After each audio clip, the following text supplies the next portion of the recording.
as Randy mentioned, this is the 75th anniversary of Freddy and the Perilous Adventure. Yay! It happens to be that my favorite Freddy book is Freddy and the Perilous Adventure. And so I thought, well, we need to celebrate Perilous Adventure at this convention. And I had various ideas about how to do that. One of them was to see if we could arrange a balloon ride for everybody, because I understand they have hot air balloon rides here in Canada. But unfortunately, the balloon rides end on October 31st. Oh. So that was out of the question. And then I thought we could do a reading marathon, like they do for Bloomsday, you know, where they read James Joyce's Ulysses from cover to cover. They also do that for Moby Dick at the New Bedford Whaling Museum. But it turned out that there were some questions about the Wi-Fi, there were some questions about whether or not we would be able to do it here in the hotel. We weren't certain we had the chart room, so we canceled that idea. And so now you're simply listening to me. It's been scaled back a little bit. Exactly. So, many times in the Freddy conventions, we go around and we ask everybody, what's your favorite Freddy book? And I say Perilous Adventure. Who's your favorite character? And I always say Leo, which is certainly true. But one year we had a debate at the Freddy conventions as to which is the best Freddy book of them all. And I defended Perilous Adventure. And the way I defended Perilous Adventure was I said that it was the funniest Freddy book because there are at least 17 laugh out loud moments in Perilous Adventure. I only counted 11 in enormous.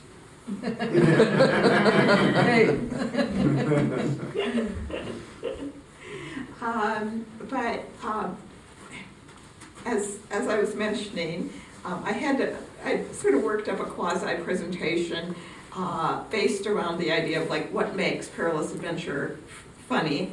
And I was presenting it to Kevin on the way up here, and Kevin fell asleep at the wheel. So I decided. That would count as perilous. Yeah, adventure, yes. So I decided I should probably revisit it. And I was so impressed, David, by your talk yesterday about Magician. And it got me thinking about, well, why is Perilous Adventure truly my favorite book? And so I'm going to try and call out a few moments in the book that have stuck with me in particular ways throughout most of my life, because I've been reading Freddy since I was about 8 or 10.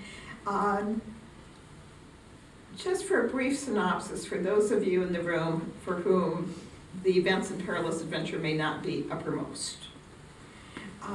It begins actually with Alice and Emma by the duck pond.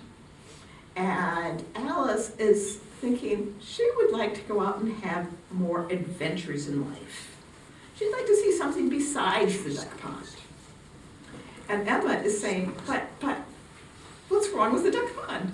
It's beautiful. And so Freddy comes along and he tells them, oh, guess what? There is a balloon ascension planned for the 4th of July, and maybe he can go and talk to the balloonist and persuade the balloonist to take Alice and Emma up in the balloon. When he does, the balloonist says, well, ducks are all very fine, but a talking pig, that would cinch it. So Freddy, who's afraid to go up in the balloon, has now got himself into a quagmire, a quandary, and he has to go up in the balloon with the ducks. But he's nervous. He's really would prefer not to do this. So when the sheriff arrives with taffy candy, Freddy is only, just as the balloon is about to go off and Freddy is due to give his big speech, Freddy stuffs several pieces of candy in his mouth. I could relate to this as a child, and now this is exactly what I would do. And so Freddy cannot open his jaws to give the speech. And everybody is booing him. Oh, and the balloonist, Mr. Gulcher, is so upset. I paid you $200 to give a speech and I got nothing. Well, even worse, it turns out the valve cord on the balloon is jammed. It's gotten tangled up. And Freddy cannot bring the balloon down. So now he's up there with the ducks and Mr. and Mrs. Webb, who tagged along for the ride, but nobody else knows that they're there. And they are sailing through the skies. So of course, as a child, particularly, I just loved this bit. And I just loved the idea that, you could end up anywhere. Freddy spends a lot of time worrying about where they might end up, like as in the middle of Lake Ontario. And then you have the first real highlight of the books. And I must say, I really cannot think of a better scene in any of the Freddy books than the scene with Breckenridge the eagle when he finds the animals in the balloon. So I'll read you that. So, the eagle was so close now that they could hear the swish of air made by each downstroke of the great wings. And then he caught sight of Freddy, and with a harsh scream of surprise, turned a complete double somersault in his amazement at seeing that the balloonist was a pig. He recovered himself about 50 feet down and beat up to their level again. Welcome, O pig, to the starry upper spaces of the blue empyreans, he said as he soared alongside. What strange chance brings you thus to adventure in your frail chariot among the trackless haunts of the feathered folks? Freddy had talked to eagles before, so he was not surprised at this high-flown language. Eagles, since they are the national bird, have a great sense of their own dignity and feel that just ordinary talk is beneath them. Freddy, however, was pretty good at noble-sounding language himself. Hail, O monarch of the skies, he said, and then explained about the ascension and their present difficulties. And so, he concluded, we know not where we are, nor whither we are bound, nor are we provided with a wherewithal to sustain us on this problematical and involuntary journey. Therefore, we beseech your aid. If your present course should lead you within wing beat of the domicile of that respected farmer, Mr. Bean, Mr. Bean, interrupted the eagle, and he swung in towards them and perching on the edge of the basket, stared at Freddy with his fierce yellow eyes. Great is the renown and widespread the repute of that excellent man, Bean and his talented livestock among all furred and feathered dwellers within the confines of the Empire State. And you, those well-weighed words I should have recognized. Are you not that pig whose noble song in praise of the eagle is taught to every young eaglet throughout the length and breadth of these mountains before he is allowed to leave the nest? And so Freddy acknowledges modestly, yes, indeed. As usual. He is this pig. So Breckenridge recognizes that they are in dire straits. They had one piece of taffy, which they shared between the two ducks and Freddy. And so that was all their food. And now Breckenridge has gone to Mrs. Bean and has gotten a basket of provisions for them. So after some maneuvering, they were able to get the basket, the food basket into the balloon basket. And the ducks had overcome their fear of the eagle, and they each began nibbling a cookie. Won't you join us, Mr. Breckenridge? Said Emma politely. I would consider it an honor, replied the eagle, and immediately gobbled up 6 deviled eggs, one after the other whole. Very tasty, he remarked, and ate 4 donuts. A most accomplished culinary artist, the excellent Mrs. Bean, he added, and spearing a jelly sandwich with his beak, tossed it in the air, caught it, and swallowed it in one motion. How clever, exclaimed Emma. She tried to do the same trick, but the sandwich flew out of her bill and over the side. Careful, said Freddy. We may be up here a long time, and we'll need all this food.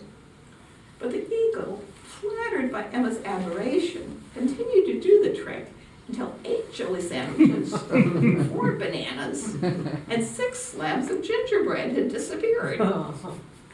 Freddy began to be worried. At this rate, they'd be out of supplies again before supper time. Yet he didn't like to say anything when Breckenridge had been so helpful. Fortunately, the eagle himself began to realize that he was eating more than his share, and suddenly putting down a cinnamon bun that he was about to toss up, he said with some embarrassment, "My good friends, I make you my apologies. I am presuming upon your hospitality." Now, and here he is, you can't see this, and I apologize, but you have the eagle playing with the food on the rim of the basket. It's one of the great illustrations in the books, I think. And I believe the duck is missing the sandwich on the other Yes, side. yeah, she's dropping her sandwich.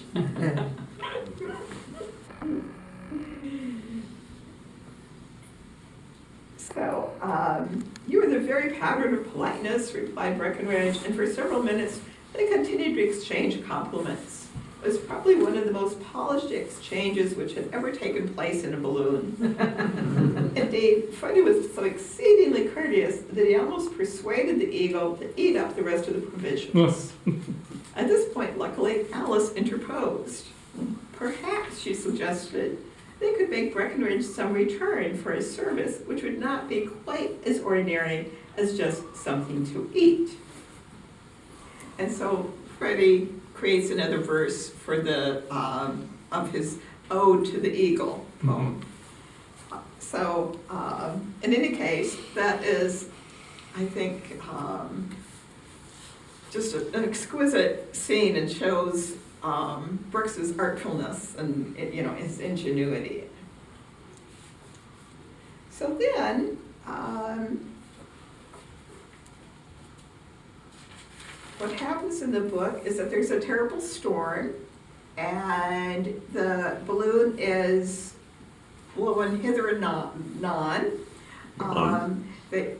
Yawn. Yawn? Hither and yawn. Hither and yawn? Yes. Really? Yes. It's not non. It's not non. It's yawn. It's yawn is in yonder, like you said. Yeah. Oh, yonder. Okay, that makes good sense. Anyway, eventually, so there's a scene with where the grapnel of the balloon catches on a house, and it turns out, guess what? Who lives there? But the dirty-faced boy and his pa. And they try to shoot the balloon down. But this is just an aside in the adventure. And the balloon goes on, and finally it catches on a tree. And Freddy's able to jump down, and he makes his way to the farm for help. And while he's, along the way, he finds a scarecrow with a top hat and tails, and he dons that as his disguise. And he sees Mr. Bean pay Mr. Gulcher $200 for the balloon ascension. Then Alice and Emma get up their courage, and they jump from the balloon to go and find Uncle Wesley. And Freddy then picks up the parachuting mice, Jinx, and heads to the circus. Okay, so this is all, I'm sort of giving you an eye-level view of what's been going on in the plot, so you can follow along. So when Freddy goes to the circus to get help, he finds himself with Leo, and Leo takes him to see Mr. Boomschmidt. "Hey, Chief, company," called the lion. Mr. Boomschmidt looked up and then hurried over to meet them with his hand outstretched. Jinx, he exclaimed. Well, this is a pleasure. And this other gentleman. No, don't tell me. Why, upon my soul, it's Freddy. There it is, his top hat and coattails. In disguise, of course. Detecting somebody, I suppose. Well, I should have never known you, Freddy. You did know him, though, Chief, said the lion. Eh? Said Mr. Boomschmidt. Of course I knew him. What I mean was, if I hadn't, I wouldn't have. Don't be so technical, Leo. My goodness, you two have come at just the right time. Tell them they've come at just the right time, Leo. The boss means that maybe you can think of something to do with this cannon, said Leo. We got it a couple years ago, and every performance Bill Wonks used to get into it and be shot out of it into a net. But last Thursday, when the boss loaded it, he got too much powder in, and it shot Bill right over the big tent and into the window of a house across the road. There was a woman doing her washing in the house, and Bill landed in a tub of hot suds. He was kind of mad about it. Don't exactly blame him, said Jinx. He was clean for once anyway, said Leo. But he won't do it anymore, and we can't get any more volunteers. Why do you have to shoot anybody out of the gun? Asked Freddy. You've got a good enough show without that. That's just the point, said Mr. Boomschmidt. You see, our show is mostly animal acts, but animal acts isn't enough. We have to have at least one act that is dangerous, or at least looks that way. I don't know why it is, but if folks think somebody's going to get chewed up by a lion or fall off a trapeze and break his leg, they fill every seat in the big tent. My goodness, why is that, Leo? No, never mind. Don't tell me. I want to finish what I was saying. Oh dear, where was I? You have to have one dangerous act, prompted Jinx. Oh yes, of course. Well, you see, we can't make our lion taming act, for instance, look dangerous because no matter how much Leo here roars, he can't scare folks that call him by his first name and maybe head him over to supper the night before. So that's why we got the gun. They have to call me by my first name, put in Leo, because that's all I've got. My goodness, so it is, said Mr. Boomschmidt. Why, Leo, why did I never think of that before? We must get a last name for you right away. It's a dreadful oversight.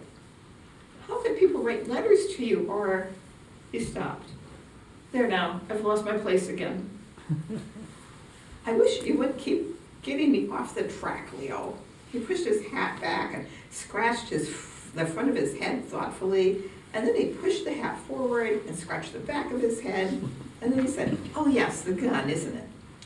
Well, when Bill struck, I had to find something else to look dangerous, and I hired a man named Gulcher to go up in a balloon. But my goodness, then it turns out he hasn't a balloon.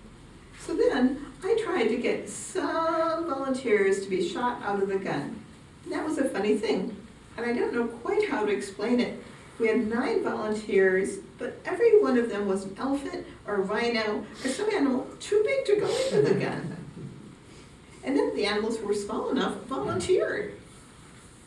My goodness, how do you explain that? Are big animals braver than little animals? I can explain it, Chief, said Leo. Well, don't. You'll get me off again, and I want to finish. Now, where was I? Oh, yes. Well, I did get some small volunteers. 5 young blackbirds. I hired them, and we had all the arrangements made. We were going to shoot them into the big tree over there, load them into the gun, point it at that empty tree, and bang! Trees full of birds. Instead of shooting birds out of trees, we'd shoot them into trees. Wasn't that a grand idea? Hey, Leo, you tell them what a good idea it was. You tell them, boss, said the lion. It was your idea. Well, said Mr. Boomschmidt, it was anyway. But just as we were all ready, the bird's mother came over, and my, what a rumpus she made about it. She said, I had no business to hire young, innocent birds barely out of the nest for such dangerous work. And she said she was going to have the law on me because they were minors. He stopped and thought a minute. Now, that was a funny thing to say, wasn't it? I never thought of that until this minute. Miners, indeed. I guess I know a miner when I see one. He has a little lamp in his hat and a pickaxe and a dirty face. Now, what did she mean? She meant miners, Chief, with an O, meaning they were too young to work. With an O, said Mr. Boomschmidt. Oh. Well, what I mean is, oh, exclamation mark. Why, yes, of course. Well, I'm glad to have that cleared up. It bothered me. But anyway, when we couldn't use him, could we, Leo? So there we were. I don't suppose either of you two would like to be shot out of a gun. No, said Jinx and Freddy. So there's a good example of, first of all, why I like Leo so much. Because he's such a warm fellow, but so commonsensical. He's, well, I guess he's commonsensical. I'll read you another passage. Except about his hair. About his hair and his nails, and I'll read you another passage too about Leo, because he really is my favorite character. Okay, so Leo. So the story goes on and on and on. Kevin called it picaresque. I don't know about that, but it has a lot of events. So finally, Freddy and the ducks and the mice take Mr. Gulcher's balloon up for the ascension at the circus. And Mr. Gulcher this time goes along. And the ducks jump out. The balloon is having trouble getting off the ground. It's just lurching along. It's not really gaining altitude. So the ducks jump out. The four mice who come along in their parachutes jump out. And That's gonna help. So they're still lagging, and Gulcher and Freddy get into a confrontation. They decide they're going to wrestle for Mr. Bean's $200. And somehow, every time that they're wrestling, somehow Mr. Gulcher ends up flat on his back. And Freddy can't figure this out. How is this happening? Well, it turns out that he has a little help from Leo. So Leo's here in the basket. He's been hiding under the covers, and he has this big paw on Gulcher's chest, holding him down. And finally, then Mr. Gulcher comes to, and he sees the lion, and he's terrified, so he jumps out of the balloon. It says, there was a gurgling noise in Mr. Gulcher's throat, and his eyes kept on opening until they were twice as wide open as usual, and his mouth came open at the same time, and all at once a big yell came out of it, and he leaped up and vaulted right over the edge of the basket. And as the balloon, relieved of his weight, shot up into the air, they looked down and saw him slipping and slithering to earth through the branches of a small tree, which had fortunately broken his fall. "Oh, Leo, he's hurt," exclaimed Freddy. "There's cherry juice on his face, not blood," said Leo. "That's a cherry tree." "Yes, and that bulge in his back pocket is Mr. Bean's $200, said Freddy. "Not that I couldn't have taken it anyway, for I didn't lick him and I didn't jump. Leo, you oughtn't to have interfered." "Well, dye my hair," said the lion. "Is that the thanks I get for spending 2 hours under a pile of hot blankets on a day when it's 90 in the shade? You carry your honesty too far, pal. That money doesn't belong to Gulcher, and any way we can get it back to its rightful owner is an honest way." "Maybe you're right, and I've got an idea, Leo. See what you think of it." "Hey, what's the matter?" For Leo had leaned his head against the side of the basket and closed his eyes. "Feel queer," muttered the lion, waving a feeble paw. "Awful queer. Might have been baked beans I had for supper last night. Oh, mustn't think of that. Let me down out of here." "Maybe you're a little seasick," Freddy said.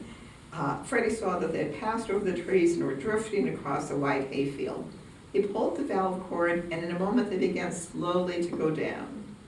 A few minutes later, they stepped out of the basket, and having let most of the gas out of the balloon, so that the half-collapsed bag rested like a giant mushroom on the ground, they started back towards the circus. But they had taken only a few steps when Freddy turned around. "I forgot the webs," he said. So we went back and got the spiders, but when he rejoined Leo, the line was stretched out flat on the ground. "Leave me, my friend," moaned Leo tragically. "There's nothing you can do for me now. Tell Mr. Boomschmidt just a small tune. Nothing expensive or ostentatious. With a few words carved on it. Perhaps you would write a suitable epitaph, Freddy. Just some small, modest, unassuming sentiment." "Nonsense," said Freddy briskly. "You aren't going to die, Leo." "You think not," murmured Leo. "You take from me my last hope." Freddy looked at him and grinned. He said thoughtfully, "Perhaps I am wrong. You look pretty bad. Of course, dying from seasickness, well, it's sort of ridiculous. Sort of like being run down by a baby carriage. But don't worry, I will not let anybody laugh or say slighting things. I'll stand up.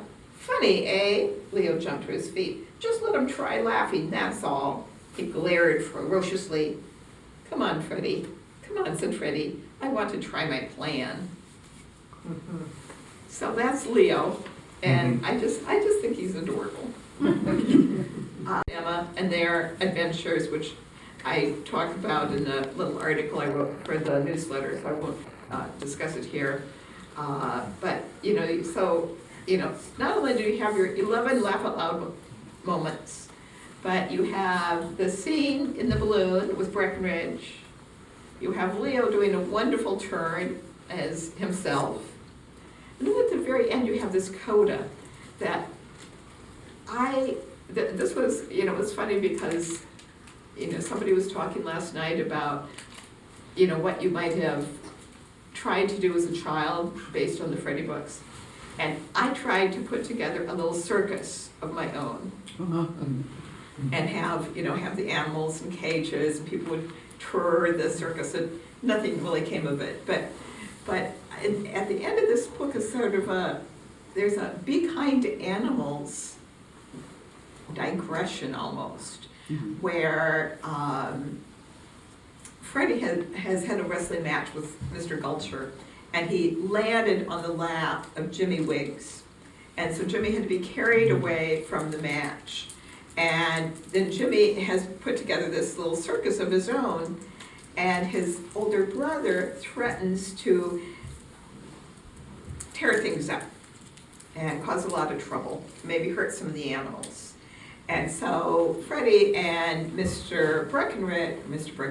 Boomschmidt and Leo take this into consideration, and they show up with all the circus animals, and they scare the little boys into behaving, and they learn how to be kind to animals.